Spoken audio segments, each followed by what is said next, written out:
It was supposed to be the end. Humans weren't meant to survive in this corner of the galaxy, especially not prisoners like Jacob. He was snatched from a mining colony on Zenthra 4, thrown into a metal cell that reeked of oil, fear, and something disturbingly sweet.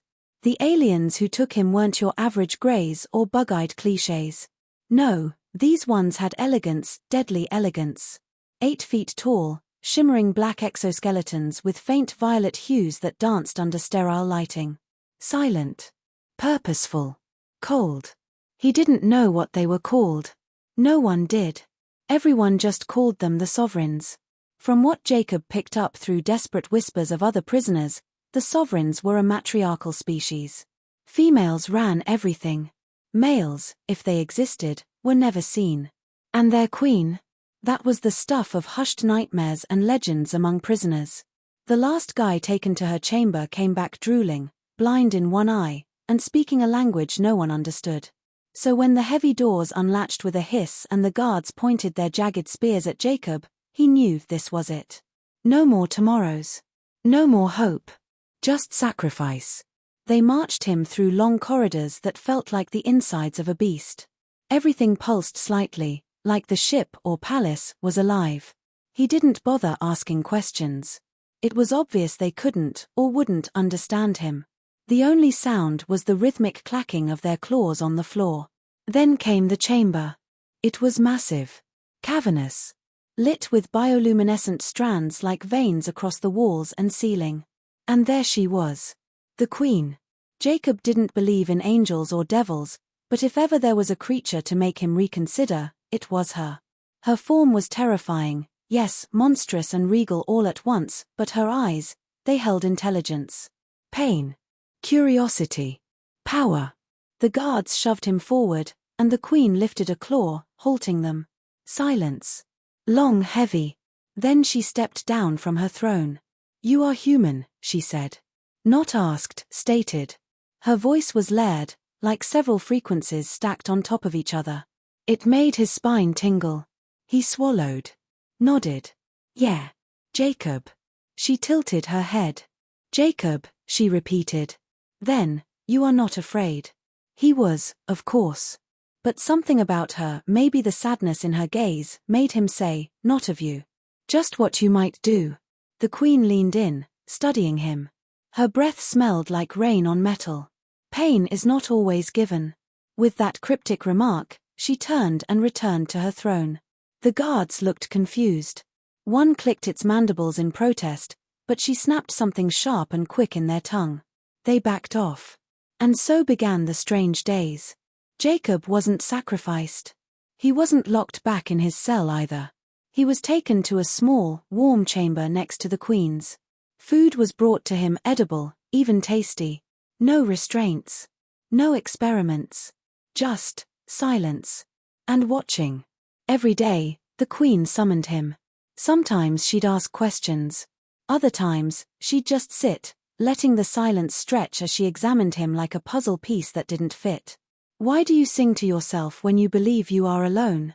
"It's called humming," he answered once. "Helps keep me sane." Sane. A fragile condition.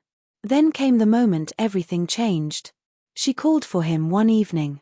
The chamber was dimmer than usual, the veins on the walls pulsing a deeper blue. She was on the floor, breathing shallow, pale.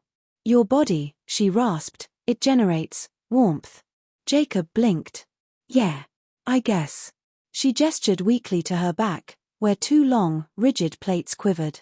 "They will not relax. It is unbearable." He approached slowly, warily. "You want me to help?" A nod. So he did what he never thought he'd do in 1,000 years, he massaged the alien Queen. At first, he thought it was a trick. That he'd touch her and get sliced in two. But she relaxed. Her plates slowly unclenched. A soft, almost imperceptible sigh escaped her lips. "Strange human," she murmured. "Weirder for me," he replied. And from then on, things got stranger still. Every day, she requested him. Not for questioning. Not for judgment. For comfort. Jacob learned her muscles. Her stress points. Her favorite pressure spots. He learned her moods by the shade of her eyes, how they shimmered differently when she was amused, tired, furious. She began to talk more about her world, her past, the war that tore her people apart, leading to their near extinction. She had no name, not one he could pronounce, but allowed him to call her Sailari. It felt like crossing a line, but a line that no longer mattered. One night, as he worked the tension from her back, she asked, "Do your kind understand connection without desire?" Jacob paused. "Sometimes. It's rare. But yeah. You confuse me. You're not alone." A moment passed. Then she said, quietly, "You are not like the others."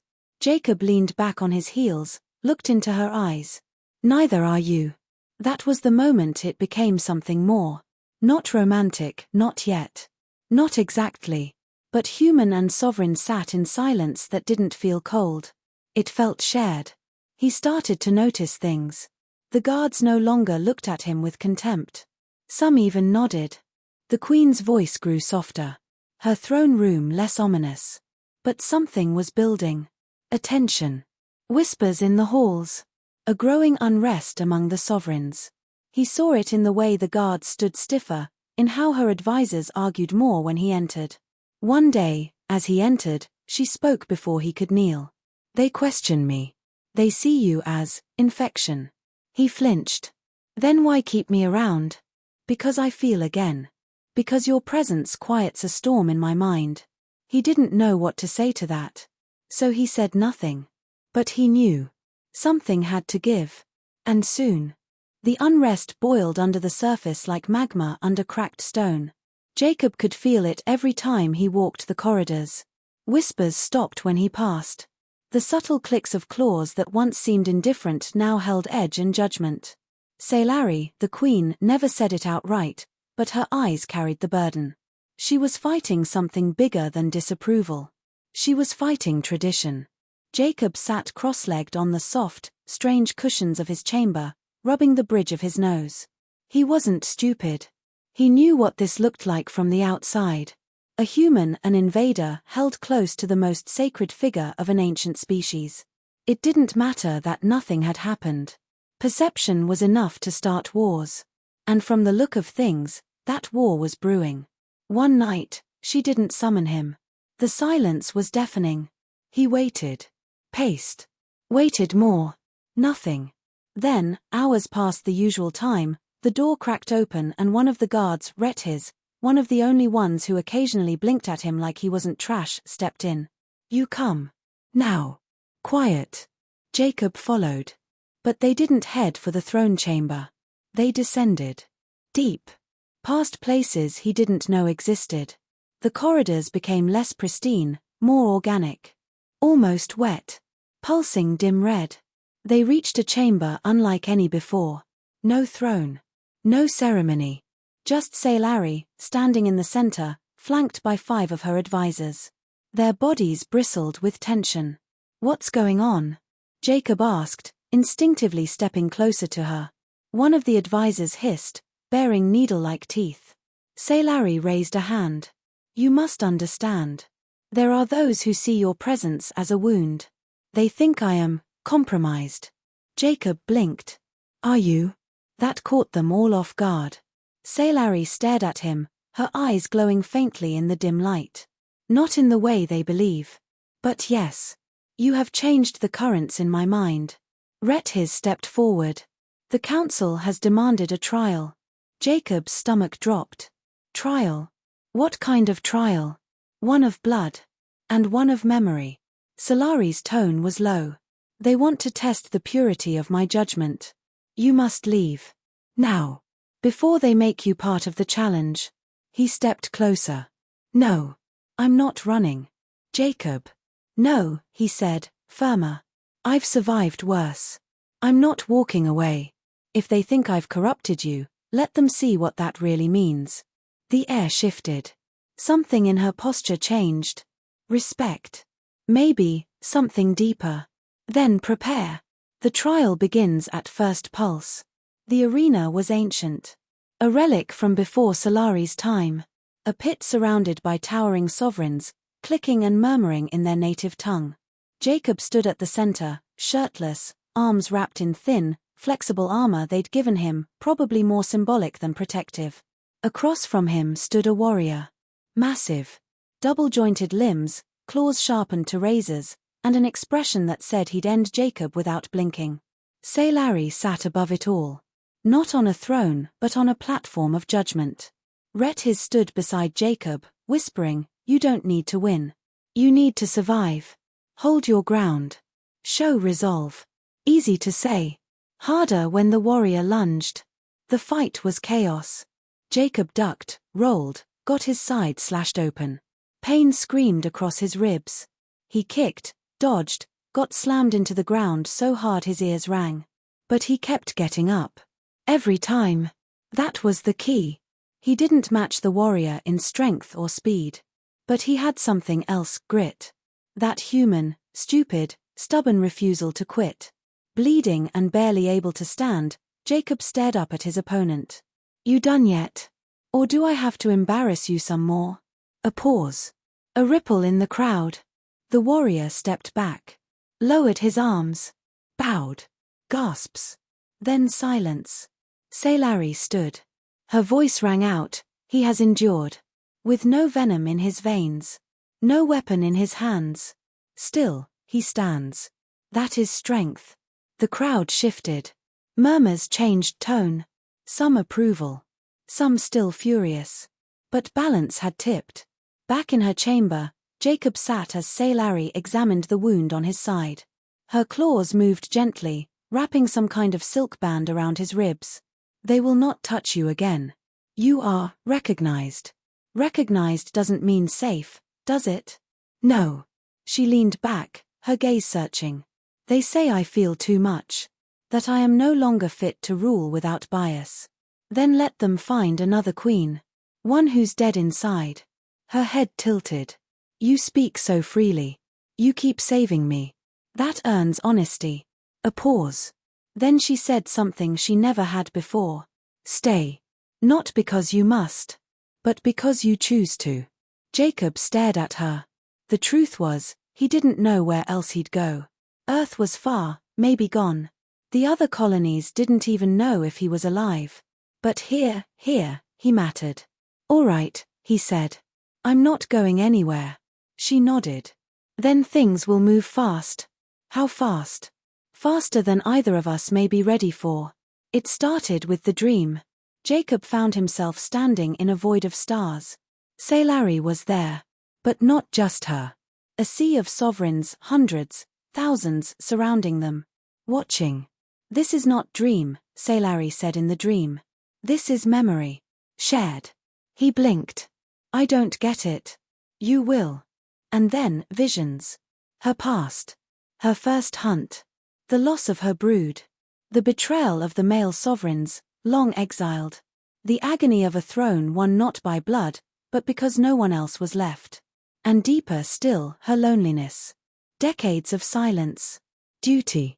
The cold ache of power without purpose. Jacob woke in tears. She was beside him. Not touching. Just present. "Now you carry my memory," she whispered. "Now you understand." He did. Too well. Solari's enemies moved quicker than expected. The next morning, a faction broke off. Ships launched. A fleet of sovereigns bearing crimson insignias lit up the void outside. His entered the chamber, armor on, claws clacking. "Civil war. Unless you leave. Now." Jacob looked at Larry. She didn't flinch. "We will not run. You think they'll listen to reason? No. But they'll listen to pain." The message was clear. It was time to fight. The war began with silence.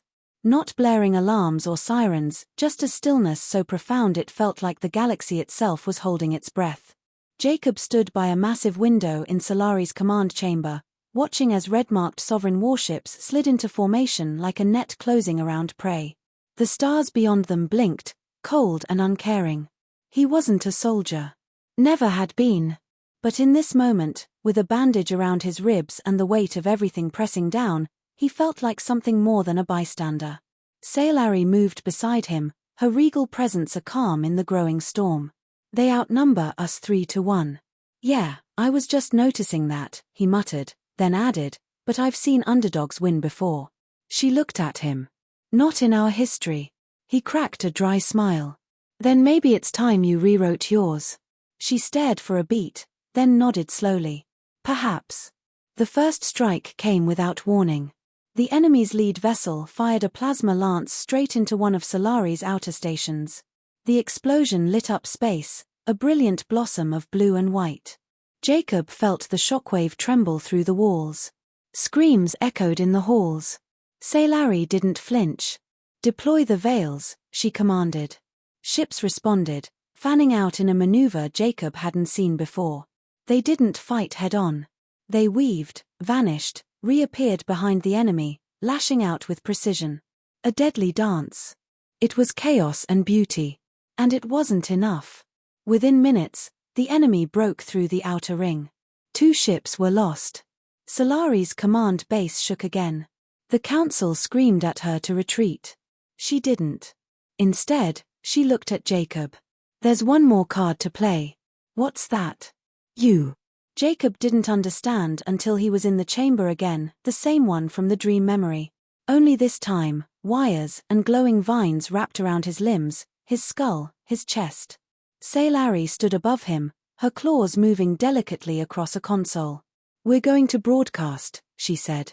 Your thoughts. Your emotions. Directly into their neural fields. Jacob blinked. You want to beam me into their heads? They've only ever seen humans as meat. Experiments. Slaves. Now they will see what I see. He swallowed hard. What if they reject it? Then they die confused. She wasn't joking. The vines pulsed. Lights dimmed. And then, pain. Not physical. Mental. Like someone had opened every locked drawer in his mind and spilled them into space. Memories surged through him, his childhood, Earth's fall, laughter in mining camps, the fear of being captured, the moment he first touched her back and felt her tremble. It all shot outward. Across the fleet. The battle stopped. Ships halted. Weapons lowered. Enemy sovereigns staggered on their bridges, clutching at their skulls, hissing in confusion. One by one, their eyes changed. Just a flicker, but enough. Enough to know they'd seen something. Jacob collapsed as the system powered down, gasping. Solari caught him. Her arms, usually rigid, softened. You did it. I feel like I got kicked in the brain. She gave a sound he thought might be a laugh. The ceasefire didn't last forever. But it gave them time. The rebel leaders demanded a meeting. Not a surrender. A conversation. Solari agreed, but only if Jacob sat beside her. The meeting took place in a neutral dome, high above a gas giant, where gravity was soft and light filtered through layers of colored clouds. The opposing matriarch, a sovereign named Iskava, stepped forward, her eyes narrow and skeptical. You risk your throne for a human. Solari stood taller. I risk it to evolve.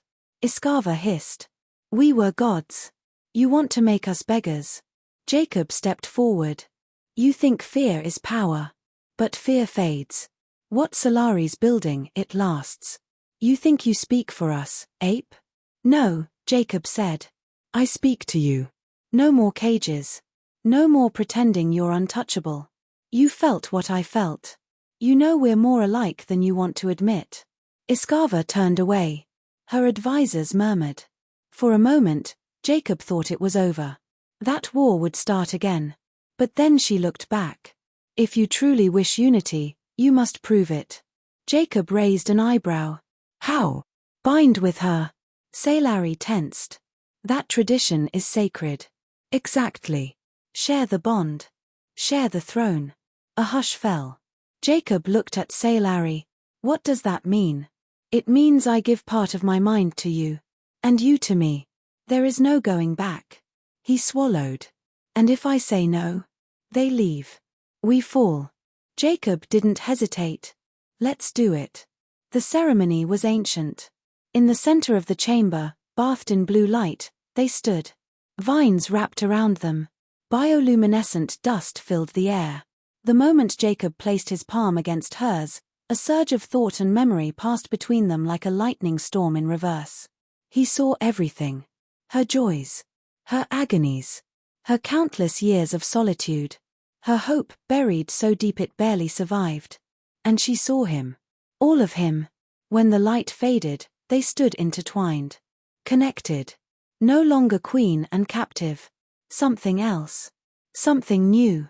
The galaxy didn't change overnight. But it began that night. The binding ceremony left a mark not just on Jacob and Sailari, but on every sovereign who witnessed it. Word spread faster than ships could travel. A human, once considered a lower creature, now stood beside a queen not as a pet, not as a prize, but as an equal. A partner. It shattered centuries of belief like brittle crystal. And yet, they endured. Jacob woke days later in their shared chamber, his head clearer than it had ever been. The bond didn't overwhelm, it harmonized. He could feel Sailari, even when she wasn't nearby. Not her thoughts directly, but her presence. Like a melody always playing in the background.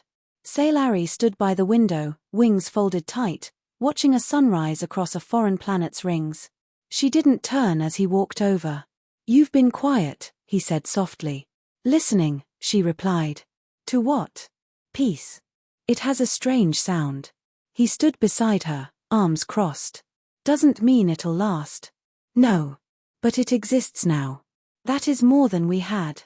The council, once divided, slowly mended. Iskava and others who had once shouted for blood now sat in long, tense meetings with Sailari. Jacob often stood by, listening, learning. He never spoke unless asked, but his presence alone shifted the room's energy. The sovereigns began to change. Not because of speeches or threats, but because they finally felt. Jacob and Solari's bond had made them feel. It took weeks, then months, but treaties were signed. The sovereign fleet split its resources not for conquest, but for aid. They visited dying colonies, offered protection to vulnerable species. Some still distrusted them. But others welcomed the shift. Jacob returned to Zenthra 4 once. Just once. The mines were abandoned. Overgrown. Empty. He stood in the very pit he'd been taken from and realized he didn't belong there anymore. He wasn't a miner. He wasn't even just human anymore. He was something else. Sailari changed too. She laughed more soft, low sounds that barely registered but warmed the room. She no longer sat on the throne for hours in silence. She engaged. She listened. And occasionally, when the room was clear and the stars were bright, she danced. Jacob never asked what the movements meant. Some things were better left as mystery. One evening, while they sat alone in the garden chamber, she asked, "Do you regret it? Giving up your world?" He leaned back on the odd, pulsing bench and considered it. "Honestly, I think I found mine. It just looked different than I expected." She looked at him, eyes softer than he'd ever seen. "You are strange. Takes one to know one." She let out a breath, almost a sigh. "Our people will continue to resist change. Not all, but some. Humans are the same. Progress scares people. Then what do we do?" He reached out, gently touched her clawed hand. "We keep going. We keep being the example." Years passed. Jacob became known across dozens of systems as the Bridgewalker. Not a king. Not a hero. Just a man who'd done something no one else had, connected. He never led armies. He never claimed planets. He simply helped others understand. And slowly, the galaxy shifted. In their later years, after most of the fires had cooled and the wars had faded into legend, Jacob and Sailari stood atop the watchtower of Erukan, looking out over a city built by both sovereigns and humans. Children, some hybrids, others not, ran through the crystalline streets, their laughter echoing. "Do you think they'll remember how hard it was?" Jacob asked. Solari's wings twitched lightly. "They won't have to. That's the point." He smiled. "Good. The galaxy didn't become perfect. It never would. But it grew kinder. More curious. Less afraid. And that started with a human who didn't run. A queen who dared to feel.